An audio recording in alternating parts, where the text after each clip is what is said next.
ng bagyo, marami ang naghahanda. Madalas, walang pasok ang mga estudyante. At kapag minamalas-malas ka dahil ang bagyong parating ay mas malakas pa kaysa sa inaasahan mo, wala ring pasok ang mga opisina.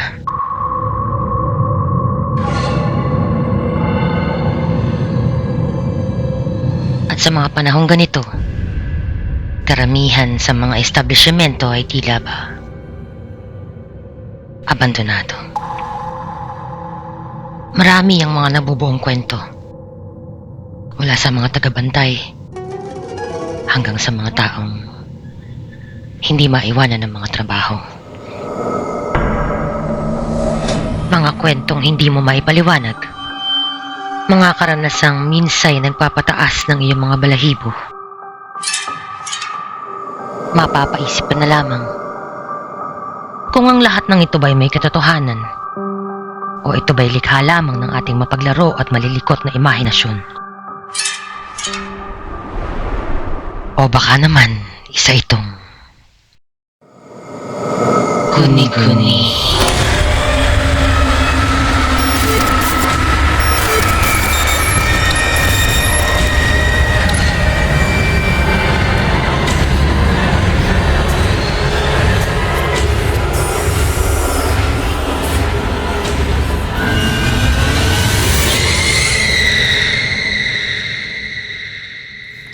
Ngayong gabi, habang tulog ang mga tao, samahan ninyo akong mag-ikot-ikot,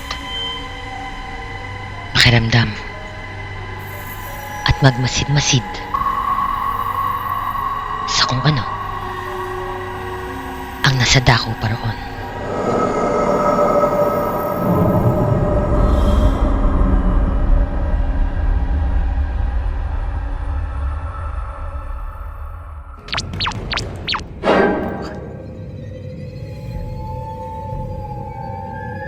So guys, mag-vlog tayo.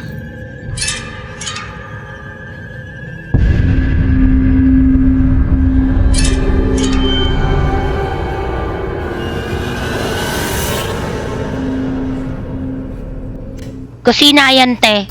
Huwag kang itsusera, porque madilim matatakot agad. Nag-book kasi ng staycation yung hipag ko. At dahil nakabook na sila before pa magkaroon ng bagyo, tinuloy pa rin namin. Huwag kayong judgmental. Staycation, may bagyo. Birthday kasi ng biyanan ko at saka nung apo niya. Yung ano-ano. Yung ano-ano. Hindi kasi ako makatulog. So naisip ko na lumabas muna at mag-ikot-ikot. At naalala ko na nasa 23rd floor nga pala kami. May hallway. May elevator. So naisip ko, bakit hindi ako mag-explore? Hindi rin naman masyadong nakakatakot dahil medyo maliwanag naman yung mga hallway. Pero dahil mag-isa ka lang sa... Oh shoot! Huwag mo namang i-zoom in, girl! Diyos ko dahil! Hindi naman sa tinatakot ko ang sarili ko, pero kung mapapansin ninyo, walang katao-tao sa bawat pasilyo. At sa mga oras na to, wala kang maririnig na kahit na anong tinig na nagmumula sa bawat silid. At sa sobrang tahimik ng kapaligiran, wala kang ibang maririnig kung hindi ugong ng aircon,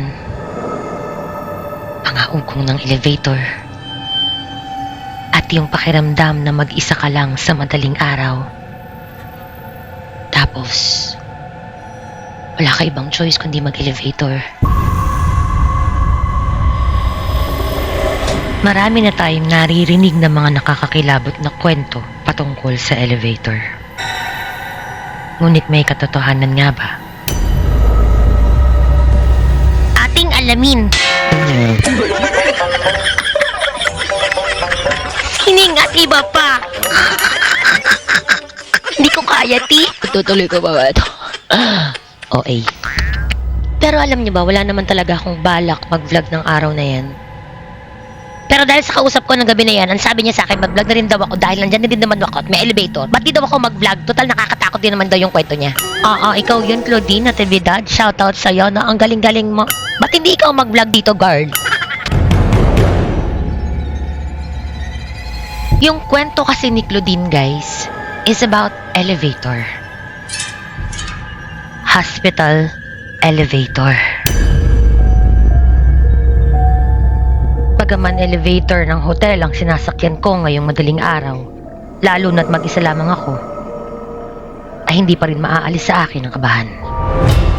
Kagaya ng iba, mayroon din akong personal na karanasan patungkol sa mga hospital elevators. Sa tuwing kinakailangan kong magpunta sa mga hospital at wala akong choice kung hindi gumamit ng hospital elevators, mayroon akong nakagawian o palaging ginagawa tuwing sumasakay rito. Hanggat maaari ay naghihintay ako ng kasabay. At sa tuwing papasok ako sa loob ng elevator upang sumakay, mas pinipili kong manatili kung saan malapit ang pindutan ng bawat palapag upang hindi ako magawi sa bandang likuran. Lalo na kung ang aking masasakyan ay kalimitang ginagamit upang maghatid ng mga yumao pababa ng basement.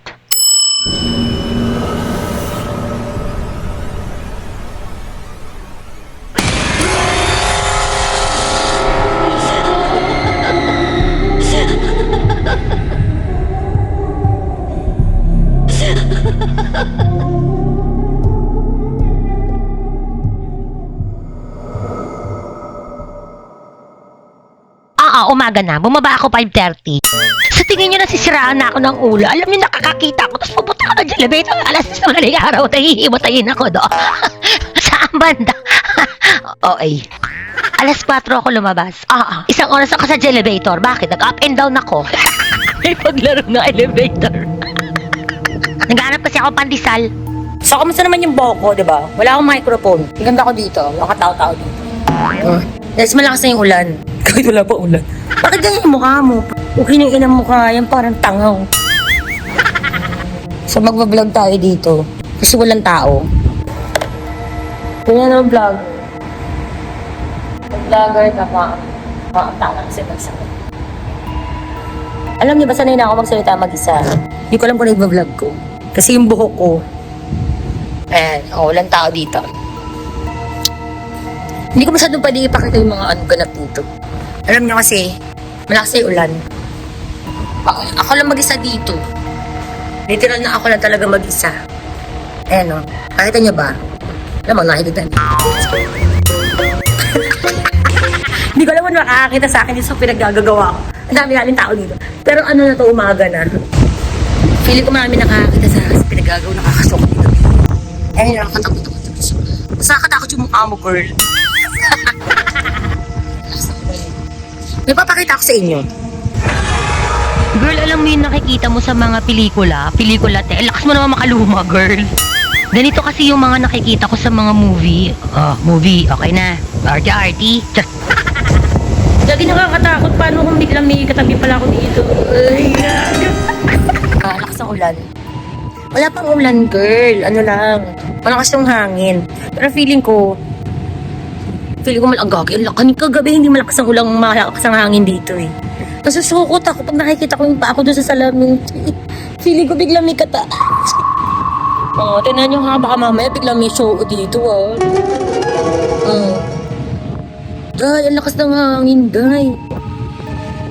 Hindi biglang papasok at pagagay. Mas biglang kagay. Mahadik. So mamaya babalik na tayo dun sa hotel. Yan. Wait, parang feeling ko lakas ng ulan. Lahat ng makikita niyong establishmento sa likod ko ay sarado. Walang katao-tao. Unang-una, linggo. Pangalawa, may parating na malakas na bagyo. So ito yung harapan ko, papakita ko sa inyo.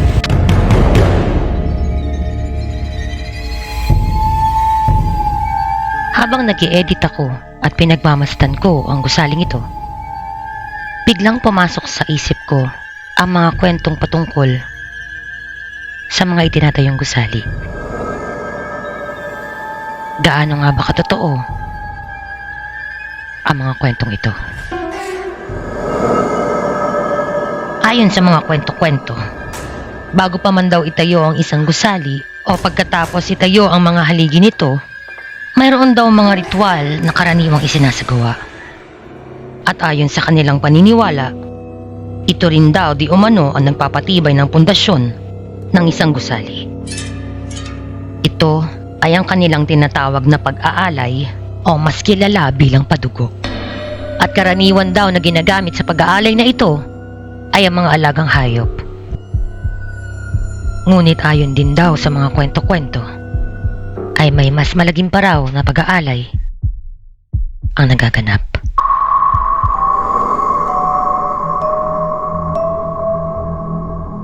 Maaaring ang karamihan sa inyo ay alam na kung anong aking tinutukoy.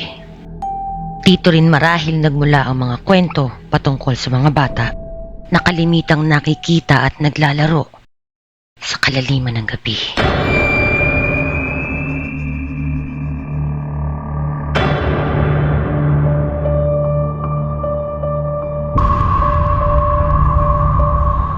Kadalasang maririnig mo ang kwentong patungkol sa isang bata o mas kilala bilang Junjun sa mga call center agents o sa mga taong nagtatrabaho sa BPO industry.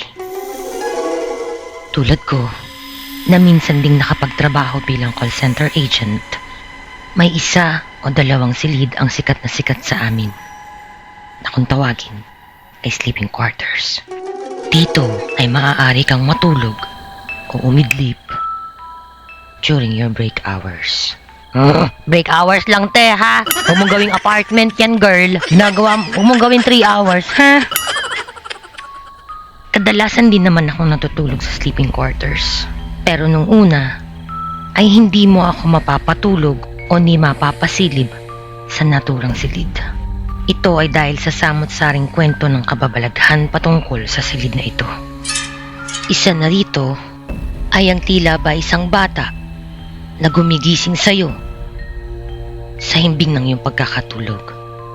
Isa pa sa kinakatakutan ng mga call center agents ay ang bangungod raw na kanilang nararanasan sa tuwing sila'y natutulog sa sleeping quarters. Ilan lamang ito sa mga makapanindig balahibong kwento ng kababalaghan. Ito rin ay base lamang sa mga kwento-kwento at wala pang kahit na sino mang nakapagpatotoo kung ang mga pangyayaring ito ba ay tunay na naganap. So yun na nga. Kamusta naman yung mukha ko, te? Yung Pandi Manila sarado. Pandi Manila bakinemen. Sorry. Oo. Bento box. Sarado din. Ayan siya. Bento box. Sorry. Kakape lang ako. Oh no!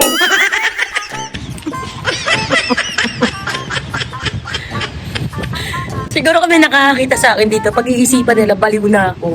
Kaya po talaga ang mga vlogger. Tapos ganyan. Pero in fairness, yung mga ako dito para talaga pang horror. Oh. May umaakyat, feeling ko may tao. Tapos pag nakita ko nagsasalita, sasabihin baliw na ako. Ganun talaga. Papakita ko sa itsura ng paa ko, dahil kinikilabutan ako, girl.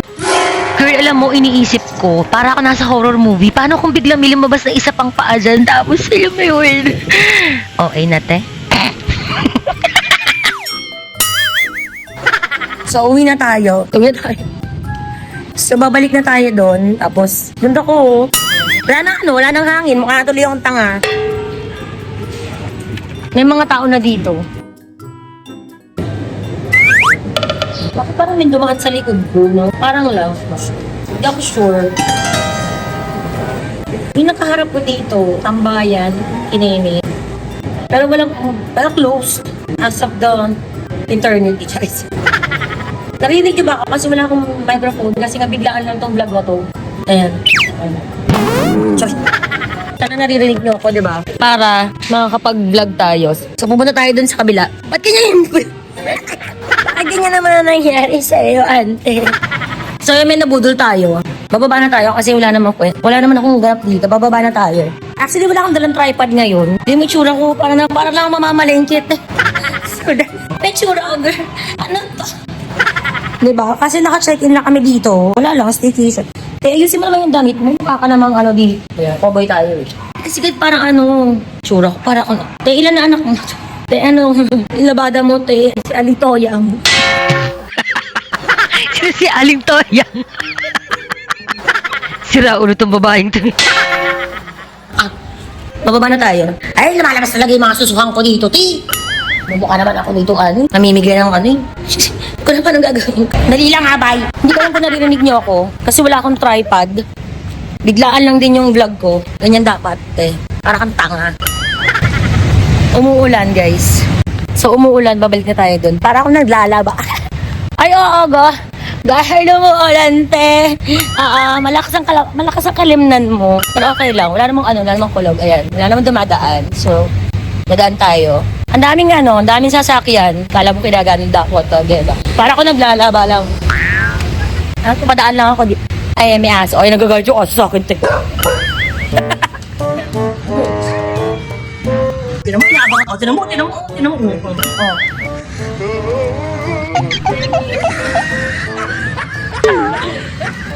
Pati tayo, gagilid na lang ako. Kakabaan ng list mo, Baka kumabot ka sa akin, Sasama ka na sa vlog. Bye-bye. Bye. So, ayun. Ang galing ng vlogger, di ba? Babalik na tayo. Mag-elevator tayo, guys. Pero kailangan discreet lang kasi ang ganda ko dito. Sana dito na lang ako. Kailangan sumakay tayo ng walang kasama kasi mag-elevator challenge na tayo. Ay, walang tao. Dito tayo. Gumagana ba to? Papakita ko sa inyo. Itsura ko. Parang ako mamamalengke lang, di ba? Pipindot tayo. Girl, pipindot ka. Nakabukas na ang arte-arte. Sasakay tayo ng elevator. So, yung kaibigan ko, si Claudine, meron siyang 23, te.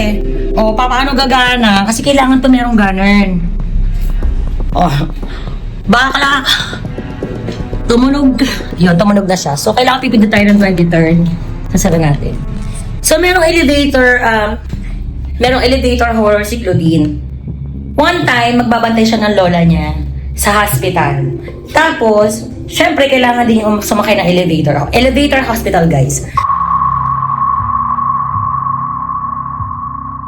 Sinadya ko talagang i-pause ang part na to.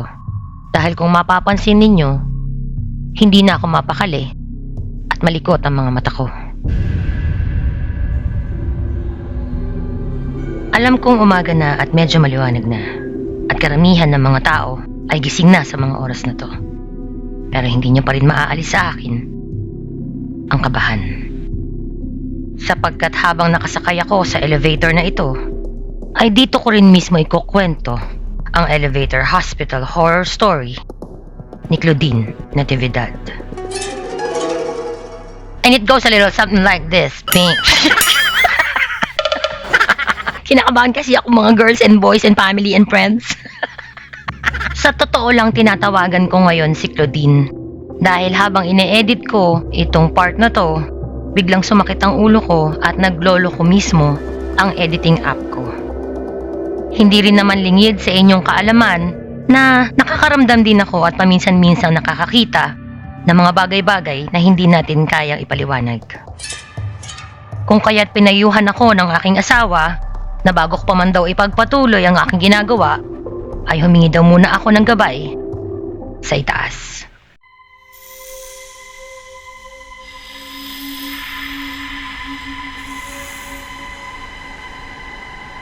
Ayon sa kwento ni Claudine, may isang pagkakataon na kinailangan ma-confine ang mister ng kanyang asawa. Ayaw, di ma! Galing yung mister ng kanyang asawa, ti. Sino ka dyan? Bakla yarn? Ang magalit sa akin yung asawa ni Claudine. Pasensya na kayo guys, kasi ang hirap talaga mag-construct ng maayos na voice-over. Huwag kayo ano-ano. Kaya ko pa ba? Horror to, diba? Ano? Ang hirap magpatama. Ang hirap din manakot, eh.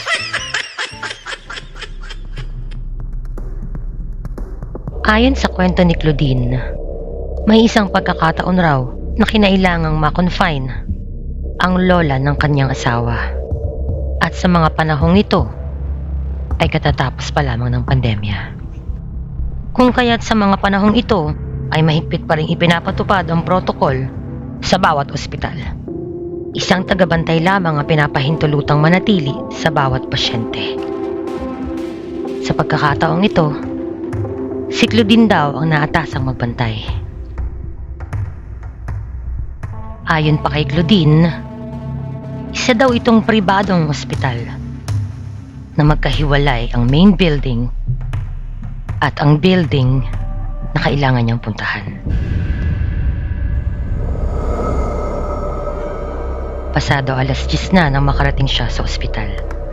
At upang makarating siya sa ikalimang palapag ng building kung saan naka-confine ang lola ng kanyang asawa, ay kinakailangan niyang sumakay ng elevator.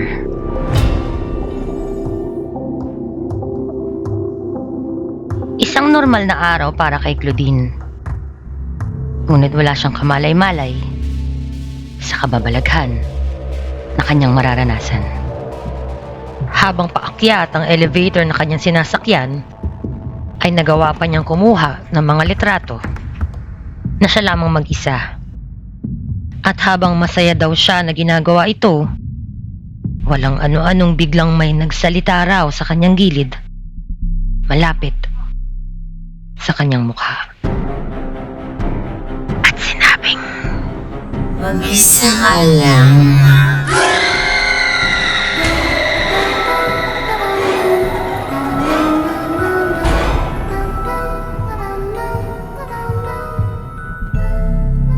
ayon kay Claudine, pagkabukas daw ng pintuan ng elevator, ay siyang pagtakbo niya sa nurse's station. At doon daw ay wala siyang ibang nasabi kundi ang pag-iyak. At simula nga daw ng araw na iyon, sa tuwing kinakailangan niyang magtungo sa ospital, ay minamabuti niyang gumamit na lamang ng hagdanan upang hindi na raw maulit ang kakilakilabot niyang karanasan ng kababalaghan. Sige te, hagdanin mo lahat. Gusto mo hagdanin mo din yung stairway to... Charet, alam mo girl, conquer your fear. Ang dami sinasabi. Hindi ako na nga. Ganda mo. Marami pang naibahagi sa akin si Claudine patungkol sa ospital na ito. Sa susunod kong kwento ay ibabahagi ko naman sa inyo kung ano nga ba ang ano te. Napapagod na ako. Nakakapagod na magseryos yung mga ante. Sa susunod kong vlog, ikukwento ko naman sa inyo yung mga kinuwento rin sa akin ni Claudine about sa background ng hospital na sinasabi niya. Marami siyang kwento at marami rin siyang naranasan during those days. Those days are gone. Tsari. Marami siyang kwento patungkol sa karanasan niya habang siya ay nagbabantay sa lola ng asawa niya, te. Oo. Saan ba kasi galing yung asawa ng mister niya? Hoy! So, ba't limon siya ng limon? Wala namang kasama. Parang ako, ganito, walang kasama. So, bahala ka na, di ba? Horror story, elevator. 22, 23, buti na lang, pababa na ako. Ito yung camera mo, girl. Di, parang may kasama ako. So, dito na tayo. Dito na tayo. Kailangan tahimik lang tayo. Di, mag-isa lang talaga ako. Or, alam mo yung maririnig mo talaga yung ano, yung tunog ng elevator na nagsasara, tas nagbubukas. Alam, mag-isa lang talaga ako. Nakaka-awag. Sasakay tayo, ayan. So, hindi ko alam paano to. So, ganito. Te, ba't nagmamadali yan, te? Nangangain ng bungol yan, girl. Babalik na tayo. Ayoko na mag-vlog ng madami. Ay bumukas. Te, sino nagbigay sa'yo ng lisensyang i-zoom in mo yan, te? Ayan, bumukas na siya.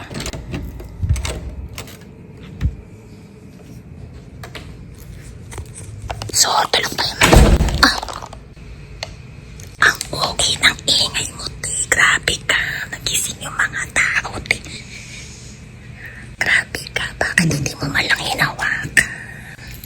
Nagising tuloy yung mga tao. Nakakahiya, diba? May mga tao kasama kami tapos biglang bumalagsak yung mga pintuan.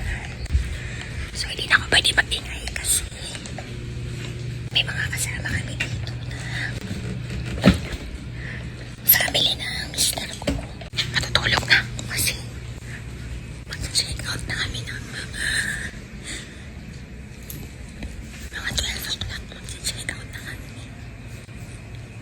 house. Ayun. So, sayang. Wala akong microphone.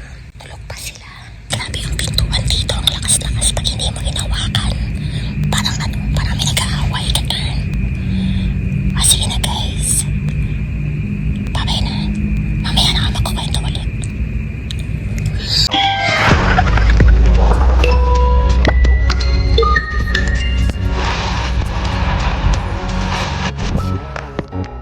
Gaze.